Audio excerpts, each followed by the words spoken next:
नमस्कार। खबर कथा में आपका स्वागत है। मैं हूं पीयूष त्रिपाठी। सबसे पहले मैं आप लोगों से अपील करूंगा कि मेरे चैनल को सब्सक्राइब व लाइक करें।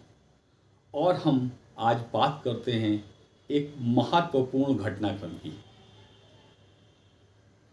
आज से 50 वर्ष पहले 1975 में जब इंदिरा गांधी देश की प्रधानमंत्री थीं तो उन्होंने आपातकाल लगा दिया था। सबको पता है कि आपातकाल किस वजह से लगा था। आपातकाल लगा, 2 साल तक बड़ी यातनाएं लोगों ने झेली, विपक्षी नेताओं को जेल में भेज दिया गया, संपूर्ण विपक्ष इंदिरा गांधी के खिलाफ हो गया। 1977 में फिर से देश में लोकसभा चुनाव हुए तो कांग्रेस के खिलाफ संपूर्ण विपक्ष एक हो गया और जनता पार्टी के बैनर पे ये चुनाव लड़ा गया, जिसमें भारतीय जनसंघ भी शामिल था और भी विपक्षी पार्टियां शामिल थीं, कम्युनिस्ट शामिल थे। इंदिरा गांधी की कांग्रेस को इन चुनावों में हार मिली, जनता पार्टी की सरकार बनी और मोरारजी देसाई देश के प्रधानमंत्री बने। हालांकि ये उठापटक घटनाक्रम फिर से हुआ। उठापटक का घटनाक्रम मोरारजी देसाई के खिलाफ भी आवाज़ें उठने लगीं, विरोध होने लगा। चरण सिंह को कांग्रेस ने तोड़ लिया और चरण सिंह की कांग्रेस ने सरकार बनवा दी। कहा जाता है कि चरण सिंह भी कांग्रेस की मनमानियों से ऊब गए, इसलिए ये सरकार भी 6 महीने के भीतर ही गिर गई। उसके बाद 1980 में एक बार फिर से देश में लोकसभा चुनाव हुए। इस बार कांग्रेस ने फायदा उठाया विपक्ष की टूट का और कांग्रेस फिर से सत्ता में लौट आई। इंदिरा गांधी एक बार फिर से प्रधानमंत्री बन गई। दूसरी तरफ जो जनता पार्टी थी, जिसके अगुआ इस समय बाबू जगजीवन राम थे, उन्होंने जनसंघ के नेताओं से कहा कि यदि वो जनता पार्टी में रहना चाहते हैं तो उन्हें राष्ट्रीय स्वयंसेवक संघ यानी आरएसएस को त्यागना होगा। जनसंघ के नेता इस बात को समझ रहे थे कि अगर सरवाइव करना है तो एक बड़ा फैसला लेना होगा। जनसंघ के नेताओं में उस वक्त सबसे बड़े नेताओं में थे लाल कृष्ण आडवाणी, अटल बिहारी वाजपेयी, विजया राजे सिंधिया, सिकंदर बख्त आदि। 1980 में ही जनता पार्टी का ये जो घटक था जनसंघ ने 5 और 6 अप्रैल को दिल्ली के फिरोज शाह कोटला मैदान में एक सम्मेलन का आयोजन किया, जिसका मकसद था नई पार्टी का गठन। अटल बिहारी वाजपेयी ने इस नई पार्टी का नाम रखा भारतीय जनता पार्टी और चुनाव चिन्ह था कमल का फूल। इस तरह से 6 अप्रैल 1980 को दिल्ली में, यानी आज से 45 वर्ष पूर्व, भाजपा का गठन हुआ। 84 में इंदिरा गांधी की हत्या हो जाती है। उसके बाद जब लोकसभा चुनाव होते हैं तो कांग्रेस को सहानुभूति लहर का फायदा मिलता है। इंदिरा गांधी की हत्या की सहानुभूति थी पूरे देश में। कांग्रेस 401 सीटें जीतती है। भारतीय जनता पार्टी भी अपने प्रत्याशी उतारती है, लेकिन सिर्फ भाजपा के 2 प्रत्याशी जीतते हैं, एक गुजरात से और दूसरा आंध्र प्रदेश से।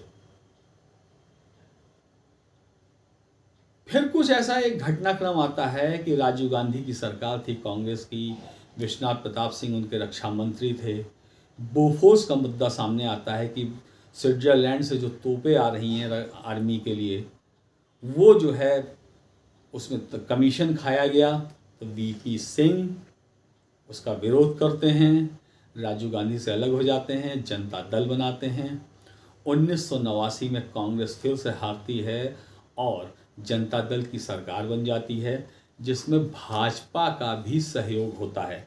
लेकिन ये चुनाव भाजपा के लिए बहुत फायदा देने वाला रहा।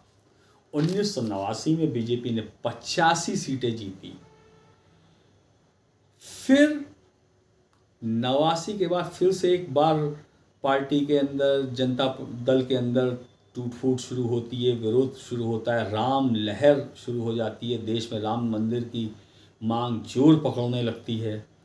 भारतीय जनता पार्टी के नेता लाल कृष्ण आडवाणी एक रथ यात्रा का ऐलान कर देते हैं, जिसे समस्तीपुर में लालू यादव, बिहार के मुख्यमंत्री, रुकवा देते हैं और लालू को और आडवाणी को गिरफ्तार कर लेते हैं।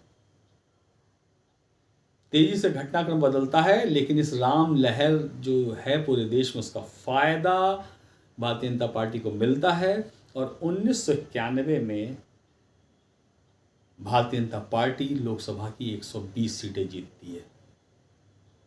बात आगे बढ़ती है, नरसिंह राव प्रधानमंत्री हो जाते हैं, कांग्रेस जीत जाती है, भाजपा की सीटें बढ़ती हैं, लेकिन भाजपा सरकार बनाने की स्थिति में नहीं होती है, मजबूत विपक्ष में होती है। 1996 में इसी भारतीय जनता पार्टी की 161 सीटें हो जाती हैं और अटल बिहारी वाजपेयी देश के प्रधानमंत्री बनते हैं, पहली बार 13 दिन के लिए, फिर 13 महीने के लिए और फिर पूरा एक टर्म 5 वर्ष का। 1998 में उनको 182 सीटें मिलती हैं, जब अटल बिहारी वाजपेयी भाजपा की सरकार पूर्ण का एनडीए की सरकार बनाते हैं, फुल फ्लेश्ड बहुमत के साथ। लेकिन 2004 में एक बार फिर से बाजी पलटती है और कांग्रेस सत्ता में आ जाती है। 4 से 14 तक डॉक्टर मनमोहन सिंह कांग्रेस के प्रधानमंत्री रहते हैं, लेकिन 14 में एक बार फिर से करिश्मा होता है और इस बार नरेंद्र मोदी के नेतृत्व में चुनाव लड़ा जाता है और भारतीय जनता पार्टी पूर्ण बहुमत के साथ सत्ता में वापसी करती है और इसकी सीटें होती हैं 282। 2019 में सीटें और बढ़ जाती हैं और सीटों की संख्या हो जाती है 303। नरेंद्र मोदी दोबारा प्रधानमंत्री बनते हैं और अभी हाल ही में पिछले वर्ष 2024 में हुए चुनाव में नरेंद्र मोदी तीसरी बार प्रधानमंत्री बनते हैं। हालांकि बीजेपी की सीटें कुछ कम हो गई, 240 पे आ गई, लेकिन वो एनडीए के सहयोग से सरकार चला रही है। ये बात ये थी कि भारतीय जनता पार्टी ने जो 45 साल के अंदर, जहाँ पे सिर्फ 2 सांसद जीते थे, आज 240 सांसद हैं और 21 राज्यों में उसकी या उसके सहयोगियों की सरकारें हैं और आज 13.5 करोड़ कार्यकर्ता हैं। आज भारतीय जनता पार्टी का स्थापना दिवस है और बीजेपी की पूरी राजनीति भ्रष्टाचार के और कांग्रेस के विरोध में है, क्योंकि ये कहा जाता है कि जो देश जो आज भुगत रहा है, जो भी समस्याएं हैं, उसकी जड़ है कांग्रेस। तो आज हमने बात की भारतीय जनता पार्टी जो 1980 में बनी, 45 वर्ष में 2 सांसदों से 240 तक पहुंची और इसके पहले 303 सांसद भी जीत के आए। खबर कथा के अगले अंक में हम फिर किसी नए मुद्दे पर चर्चा करेंगे। आप सबका मैं धन्यवाद करता हूं, लेकिन प्लीज़ लाइक एंड सब्सक्राइब। नमस्कार।